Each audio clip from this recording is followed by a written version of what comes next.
de volta com o Horizonte Debate. E hoje falamos sobre um assunto espinhoso, complexo, a realidade das prisões femininas. Participe com a gente pelo WhatsApp no 31 99642 8473. A Maria, lá do São Benedito, ela escreveu pra gente. Eu já puxei um gancho da pergunta, daqui a pouquinho, Maria, eu leio a pergunta inteira, o Dr. Livingston vai respondê-la com toda presteza.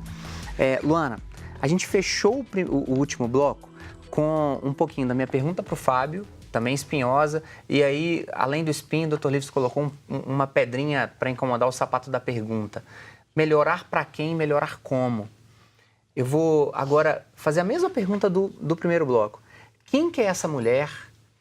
Quem é a rede social em torno dessa mulher? Quem vai visitá-la? E quem ela deixa desamparado em casa? E é ótimo a gente falar disso, justamente porque se a gente prende, né, se a população prisional ela é majoritariamente pobre e com baixa escolaridade, é porque a família não tem muitos recursos de renda. E aí é um dado importante a gente dizer o seguinte.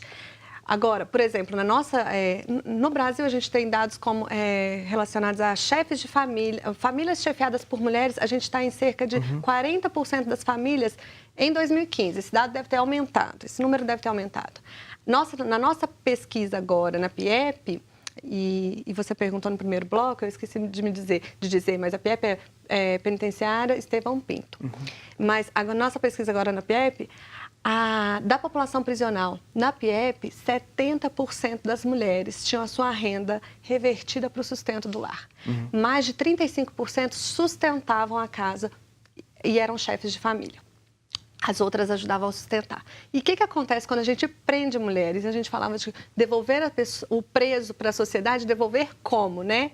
Primeiro porque o sistema penitenciário não cumpre a função de ressocialização.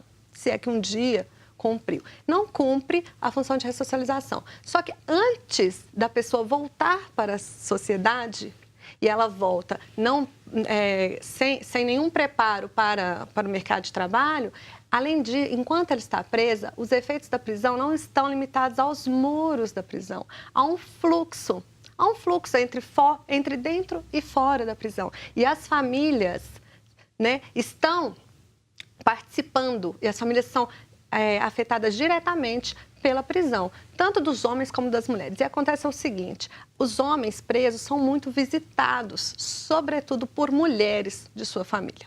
Mães, esposas, namoradas, irmãs. E aí, como o sistema prisional não supre as necessidades dos presos no Brasil, essas visitas são as responsáveis, as famílias são responsáveis por levar aos presos itens de higiene básica, alguma alimentação, né? E o que acontece nas penitenciárias femininas? As mulheres são muito pouco visitadas. E isso tem efeitos para além da solidão, do sofrimento, do distanciamento, mas também para a vida delas dentro da unidade. Então, elas não recebem, tal como os homens, esses suprimentos que necessitam. E aí, a gente não está falando do efeito da prisão só quando elas voltam, mas também quando elas estão lá dentro. Se as famílias, a prisão tem impactos diretos nas famílias, dos homens e das mulheres. Só que a prisão das mulheres tem uma especificidade muito grande. Primeiro, porque a agência da mulher na família, ela é muito própria, né? É muito diferente da agência do homem. Isso tem muito a ver com a nossa socialização. O papel social da mulher educar, limpar, cuidar. É muito direcionado ao cuidado. E ao cuidado com a casa, ao cuidado com os filhos, até com o marido. E hoje, como eu disse no começo, com a renda. A mulher é muito responsabilizada pelos cuidados com a casa, os filhos e muito responsável pela renda dos lares hoje, né? E com a prisão dessas mulheres, a gente tem efeitos já durante esse tempo de aprisionamento. E esses efeitos, eles são muito vistos na vida dos filhos e da rede de apoio. Agora, doutor Livingston, que essas mulheres têm. Quando a gente escuta, assim, e nos grupos de WhatsApp que frequentamos, que é um absurdo dar dinheiro para a família de preso. Como assim? Um absurdo um negócio desse. Você falou de auxílio reclusão? Sou fã das reações do Fábio, elas são interessantes. Até uma dica para o diretor, na hora que eu falar alguma coisa assim, já busca no Fábio. Assim. O que dizer para essa pessoa que diz que isso é um absurdo?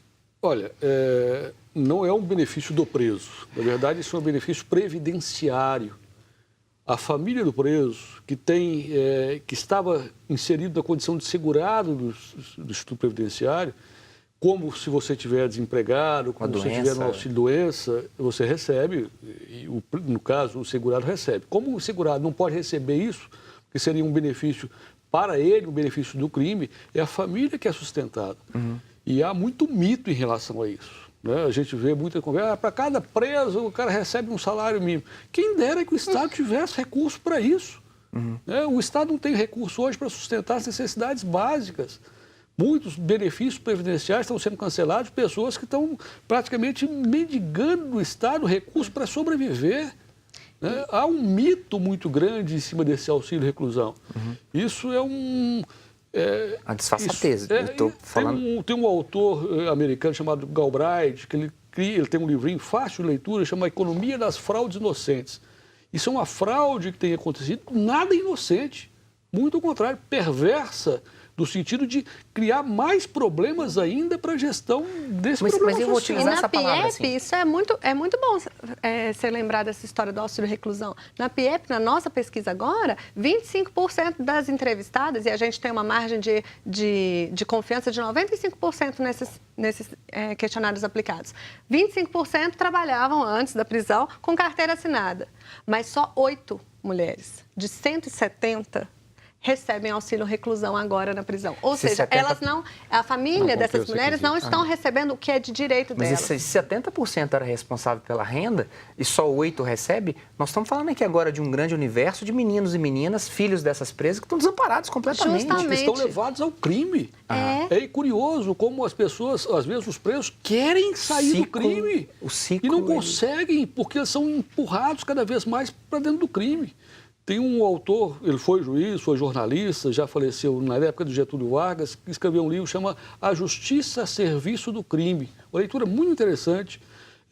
Essa ideia de que o Estado, essa ideia de justiça, produz o crime, produz exatamente dessa maneira. Tem situações, e é interessante quando eu posso falar com uma certa autoridade, porque estive do lado de lá da mesa do juiz e decidi muitas questões de preso, era juiz da execução penal, estava envolvido diretamente com essas questões, mas como o juiz se fecha no universo, quase que numa redoma de vidro, sem perceber o mundo lá fora. Quando a gente percebe o outro lado, quando na advocacia, na sala de aula, nas pesquisas que fazemos, a realidade é diferente daquela que os juízes enxergam dentro do seu gabinete. A ideia que a população quer discutir aí, fala, não, o criminoso tem que ser afastado da sociedade porque ele é um câncer da sociedade. Não, a sociedade está produzindo crime.